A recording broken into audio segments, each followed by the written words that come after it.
ऐसी गर्मा गर्म और खस्ता कचौड़ियाँ देखकर किसके मुंह में पानी नहीं आ जाएगा। गर्मियों में जब सब्जी खाने का मन ना हो तो बनाइए ये गर्मा गर्म उड़द दाल की कचौड़ियाँ। आप इसे लंच, डिनर या ब्रेकफास्ट किसी में भी बनाइए, ये अपने आप में एक कंप्लीट मील है। ये एक ऑथेंटिक तरीके से बनाई हुई उड़द दाल की कचौड़ी है, जिसे कुछ सिंपल मसालों के साथ बनाया जाता है। इसे बनाने के बहुत से तरीके हैं, लेकिन मैं किस तरह से बनाती हूँ, मैं अपनी नानी की रेसिपी आपके साथ स्टेप बाय स्टेप शेयर करूँगी। सबसे पहले हमें लेनी है उड़द की दाल। इसे मैंने 2-3 घंटों के लिए पानी में भिगो दिया था। ये बहुत जल्दी ही फूल जाती है। अब इसे थोड़ा थोड़ा करके मिक्सी में डालकर दरदरा पेस्ट बना लेंगे। इसे बहुत ही फाइन पेस्ट नहीं बनाना है, थोड़ा सा दरदरा ही रखना है। देखिए बिल्कुल इसी तरह। अब गैस पर कढ़ाई चढ़ाएंगे और अपनी पसंद का कोई भी कुकिंग ऑयल डालेंगे। मैंने सरसों का तेल लिया है। जब तेल अच्छे से गर्म हो जाए तो इसमें सारी दाल डाल देंगे। अब इसे तेल के साथ अच्छी तरह उलट पलट कर सेकेंगे। शुरुआत में तो थोड़ा सा मुश्किल लगेगा, मगर जैसे जैसे ही हमारी दाल भुनने लगेगी तो ये कढ़ाई से अपने आप छूटने लगेगी। भूनते भूनते ही इसमें डालेंगे अपने स्वाद अनुसार नमक, चिली फ्लेक्स, और ये मैंने एक मसाला बना के रखा है सूखी धनिया, जीरा और काली मिर्च का। इसे भी दरदरा ही पीसना है। अब इसमें जाएगी ढेर सारी हींग, क्योंकि हींग की खुशबू इस कचौड़ी के स्वाद को और भी ज़्यादा बढ़ा देती है। अब देखिए दाल भुन चुकी है और इसका कलर भी चेंज हो गया है। मसाले भी आपस में मिक्स हो चुके हैं। अब गैस की फ्लेम को ऑफ कर देते हैं और चलिए आटा तैयार करते हैं। अब आटे में डालेंगे सॉल्ट, अजवाइन और मोयन के लिए घी या तेल। अब इन्हें आपस में अच्छी तरह मिक्स कर लेंगे। अब थोड़ा थोड़ा पानी डालते हुए आटा गूँथ के तैयार कर लेंगे।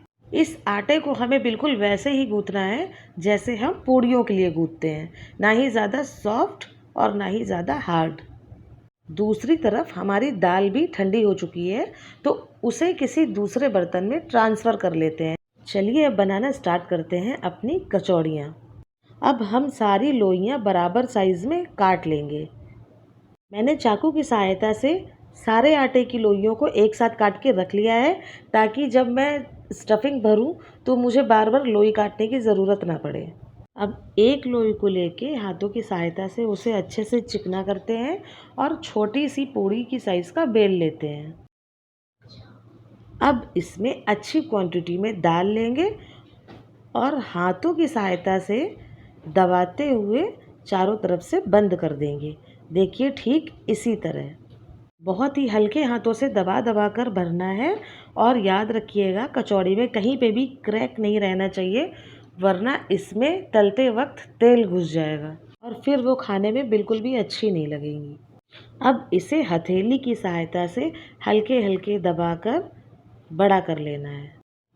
इसे बहुत पतला नहीं करना है, थोड़ा मोटा ही रखना है, तभी तो ये फूली फूली और नरम बनेंगी। कचौड़ी में क्रैक ना पड़े, इसीलिए लोई को हाथों से अच्छे से चिकना करना है। इसी तरह से मैंने सारी कचौड़ियों को एक साथ भर के रेडी कर लिया है। इससे मुझे तलने में आसानी होगी। मेरी सारी कचौड़ियाँ रेडी हो चुकी हैं। अब चलिए तलने की तैयारी करते हैं। अब गैस पर कढ़ाई चढ़ाएंगे और उसमें अपनी पसंद का कोई भी कुकिंग ऑयल लेंगे। मैंने रिफाइंड ऑयल लिया है। जब तेल अच्छे से गर्म हो जाए तो उसमें एक एक कचौड़ी डालेंगे और चमचे की सहायता से हल्के हल्के से दबाते हुए सुनहरी होने तक तल लेंगे। इसी तरह से हम अपनी सारी कचौड़ियों को तैयार कर लेंगे। इसे बिल्कुल स्लो फ्लेम पर तलना है, जिससे ये फूली फूली सॉफ्ट और खस्ता बने। मेरी सारी कचौड़ियाँ तो रेडी हो चुकी हैं। अब चलिए इन्हें सर्व करते हैं। जब कभी कोई सब्ज़ी खाने का मन ना हो तब आप ये कचौड़ियाँ ट्राई करिए। ये सभी को बहुत पसंद आएंगी, क्योंकि इनका स्वाद होता ही इतना लाजवाब है। तो आप कब बना रही हैं ये उड़द दाल की गर्मा गर्म कचौड़ियाँ, रात के डिनर में या सुबह के नाश्ते में? आपको मेरी ये रेसिपी कैसी लगी, प्लीज़ मुझे कमेंट करके बताइए और मेरे चैनल को ढेर सारा प्यार दीजिए। चलिए मिलते हैं अगले वीडियो में किसी नई रेसिपी के साथ। तब तक अपना ध्यान रखिए। Bye bye. मेरे चैनल को सब्सक्राइब करिए। मेरे चैनल का नाम है बेक हैप्पीनेस।